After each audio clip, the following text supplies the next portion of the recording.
Welcome back to the AME Food Safety Show. Today's segment is about my fantasy. My fantasy that someday every restaurant will be spotless. Every restaurant will be disease and bacteria free. Every restaurant employee will know their duties and perform exactly as it plays out in my fantasy of the world. Safe, clean, and wonderful food. Here's what I'd like to start off with, though. I'd like to start off with my old reminders. You remember? Carry your sanitizing wipes, alcohol-based wipes, with you at all times. Carry with you your food thermometer. Very inexpensive. You can get them very nicely for under about $12. So you can check the temperature of your food so it's been cooked correctly so you won't get sick at that place. Carry with you, if you can, hand sanitizer. Every surface you touch, you're collecting organisms, bacterial pathogens possibly, in your hands. Kill them. Carry with you, for you and your family, disposable toilet seat covers. They're very inexpensive and they come in very handy when you are stuck in a place that's not very considerate to consumers or customers, so they don't have these available. I also offer for free, anybody that would like to call me at 559-827-8245, a free Eat Safe Food Only button. I purchased these. They're available to the people listening to this show. Why? Because I'm totally committed to people eating only safe food. It keeps you out of the hospital. It keeps your people safe around you. And if anyone has an immunocompromised situation in your home, you eating safe food will make sure they live longer every day that God has granted to them. This is available to you for only calling me at 559-827-8245, and I will personally mail to you this button. And you will send the message out to everybody that you know that you only want to eat safe food. Thank you. Now, let's talk about the subject today. Food safety measures in restaurants. I am a person that eats out a lot. A large number of my days, a large number of my meals are either by necessity or by choice I eat out. You see this list of fast food restaurants? It's very representative of the type of selection that we as consumers have when we go out to an establishment looking to eat one of our daily meals. I strongly endorse many of these operations in general, but in specific, I would like you, the watcher of this program, to start waking up to the food safety issues as you enter a restaurant. All these establishments serve the same thing, food. All the clients are people. They don't serve food to animals. They don't serve food to birds. They don't serve food to reptiles. This is only for humans. What is our enemy, our common enemy, theirs and ours? Bacteria. Bacteria that get you sick and kill you. Next slide. Excuse me. First thing you got to do when you walk into a food establishment is to look in the dining area. I don't care if it costs $1,000 a plate. Look in the dining area. You can even take notes. It's a fast food place. Look. Open your eyes. Look for dirty ceiling fans. Why? It distributes the bacteria wherever you're going. And it distributes filth all over the food. Look for old, filthy fingerprints on the entrance of the door. Particularly on glass doors, they shine right through. What that tells you is lack of attention to detail and the potential for cross-contamination, particularly little handprints. Very few parents clean their children's hands, and those children will touch everything. The most horrible thing I've ever seen with a parent in a public place is for children to go crawling around on the floor of a hospital bed. You don't know what kind of person or patients have been in there and what diseases they've had, particularly on a med-surg floor. Take a deep breath when you enter that facility. Open the door, take a deep breath. Do you want to eat there? I used to work for a nursing home company, and that's the first thing I did was to open that nursing home door and take a deep breath, and I can tell you 80% of the problems based on taking a deep breath and looking in the parking lot, see what kind of cars are parked there. Look at the floor. Is there trash on the floor? Are there dead insects? Are there rodent droppings? You'll be surprised if you really look on the floor. I like to take a flashlight with me everywhere, and if I have a question, I'll just illuminate it. That's what I want you to do. Illuminate what the challenges are when you walk into an institution. You're actually making it better. You're not harming the owner. You're not harming an employee that didn't do his job. You're making that employee better. Look at the silverware. I've walked into a restaurant, look at the silverware, and there are food particulates still left. I don't even think that dishwasher was hot enough, had enough soap, or even went through a dishwasher. That's a challenge for you and me when we go out to eat. If you don't make it better, I'm going to come in right after you, and I'm going to suffer from your lack of attention to detail as well. Next slide. All right.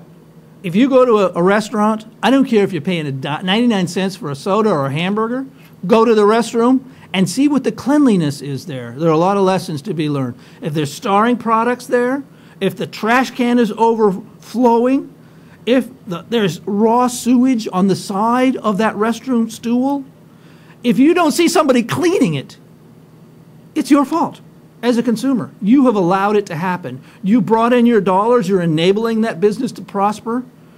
It's your fault as a consumer. Yeah, you might say, oh, the owner owns it. Yes, but a dirty restroom is a strong indicator of poor food safety. What's ever going on in that restroom is going to go on in the kitchen. The same brain is supervising it. If you see a messy, unsanitary place with no soap, no paper, no towels, you either need to walk out of there and tell directly that manager. Do not become shy on me and say, well, I'm just going to leave it. They'll figure it out on their own. No. If you went there, you had an interest, culture that interest with direct action. A clean restroom is a good indicator of a good food safety program. On the right-hand side, you see that gentleman? He's mopping a wonderful bathroom facility. You can see. The only thing I disagree with are those air dryers because they send a plume down and it aerosolizes all the bacteria you tried to wash off and the soap. But if it doesn't meet your standards, walk out. If that's harsh, you think it's harsh to the people working there making a living, it's unimportant to your food and your safety that they're preparing. Tell the manager about your decision. You see on the right, bottom right-hand side there, a picture of a very famous guy. He's telling an owner what's wrong with that facility. He's doing that guy a favor. He's helping those employees keep their jobs. If you don't tell him, he's not going to know it. The only way he's going to know if you don't show up again. Next slide. All right, this is horrible.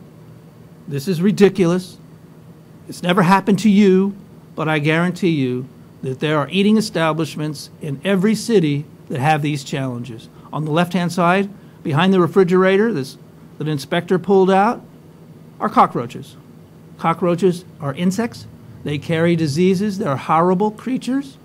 They should never be in an eating establishment, even if it's your own home. Take every effort to eliminate them. Some, they are invasive. That means that they come into your home as clean as you keep it, as disinfected as you keep it. They're invasive. They invade you.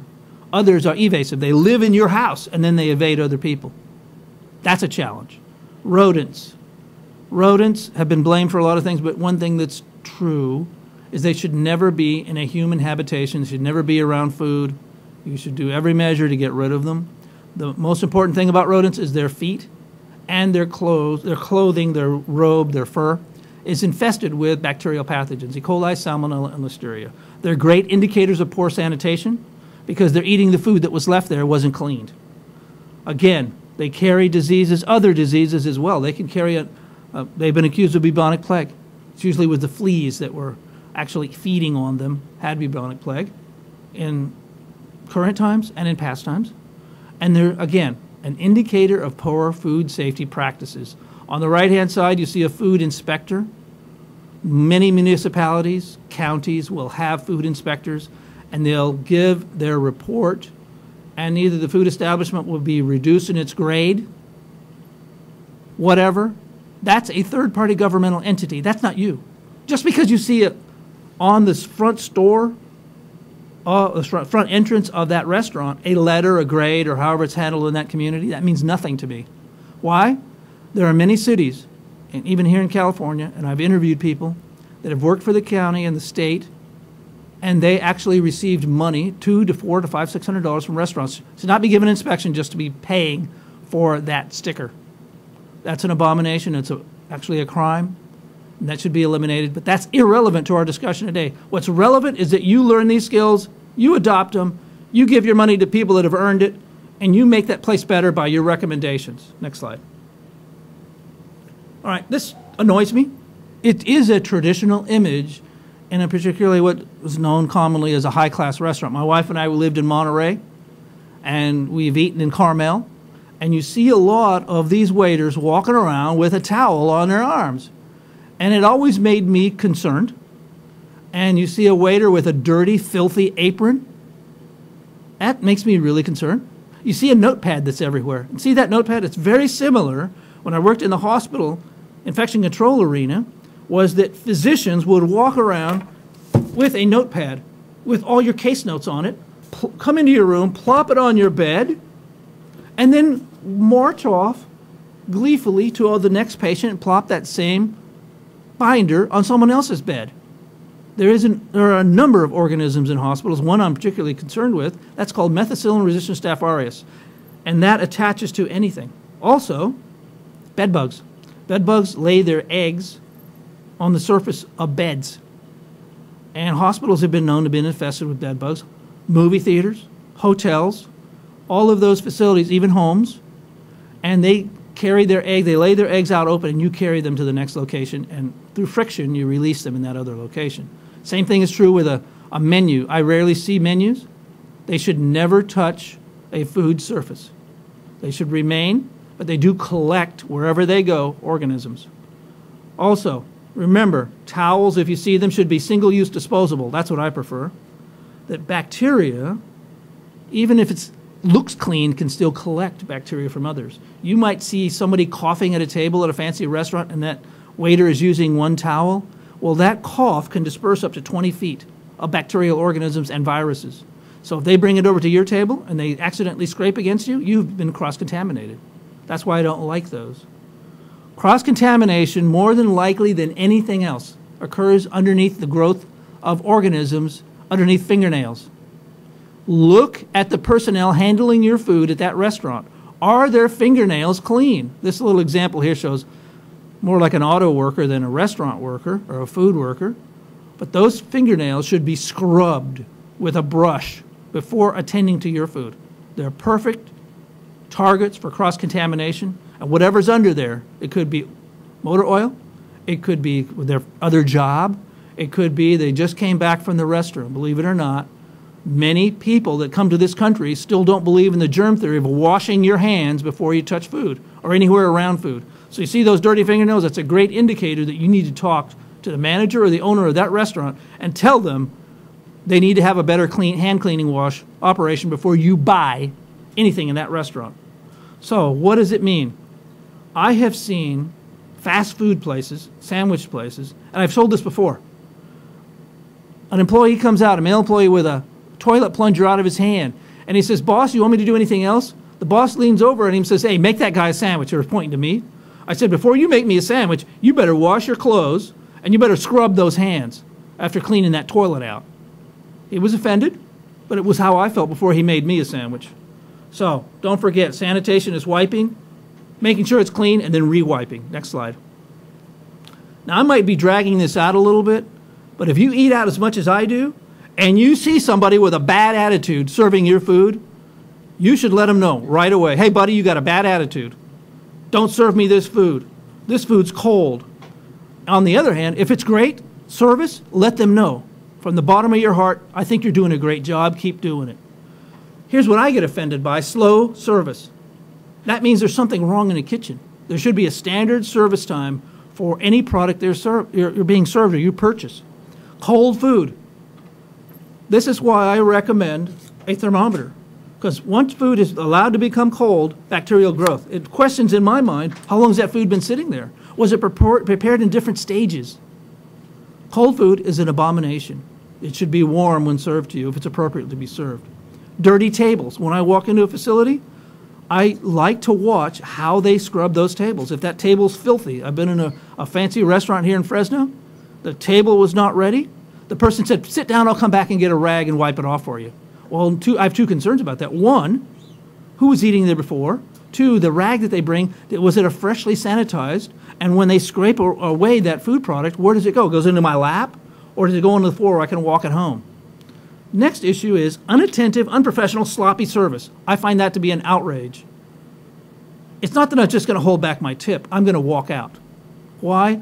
That employee needs to be taught a lesson. They're in the wrong business. Food service is not for everybody. One thing I never want to have happen, you see that picture on the right-hand side, is that employee that's serving me is somehow unstable, So they take their aggression out on me, on their horrible lives they're living, on the situation at their home. Maybe they're in divorce. Maybe they're on medication. I don't need to have that. I am a guest in that facility. I don't want to have water splashed in my face. Unresponsive management. That's a disaster. That business, you can predict its bankruptcy. You can predict its failure. Those managers don't respond, and long tables that have been let sit unbussed. These are my concerns. I hope you share them. I hope you grow from them. Next slide. Be invited to visit that kitchen. I have restaurants that I absolutely love the owners. They're extremely responsive. All their employees are well trained. And I feel very comfortable walking back there, even though they know I was a food inspector, even though they know I'm a chemist, even though I know I have this show and I've had other shows on food safety. I can walk in there. I'm not going to see trash on piled over, food destroying everything around me, my whole outlook. I'm not going to see a sloppy floor wet. What I'm going to see is I'm going to see somebody in charge, a master chef. I'm going to look at everybody. If they have gloves or they don't, I'm going to look at their fingernails. I'm going to look at their cooking surfaces, their cleaning surfaces. I'm going to look at their utensils. And if the manager says, no, you better start worrying. No, you can't go back there. We don't allow customers back there. You better tell them right to their face, you know what, I'm not coming back here. I'm not telling any of my friends to come back here. I'm looking for cleanliness. I'm looking for trash liners. I'm looking for leadership. I'm looking for gloves. And I'm also looking to serve my friends there, my family, my wife, my children. I don't want them to walk out of there sick. And I want everybody listening to this program to have that same energy. When you walk into a place you like it, contribute to it. Make it your home. Next slide. Here are my suggestions. I need you to walk into a restaurant, say yes or no. You become the inspector. Do that. Look forward to our next show. Thank you very much.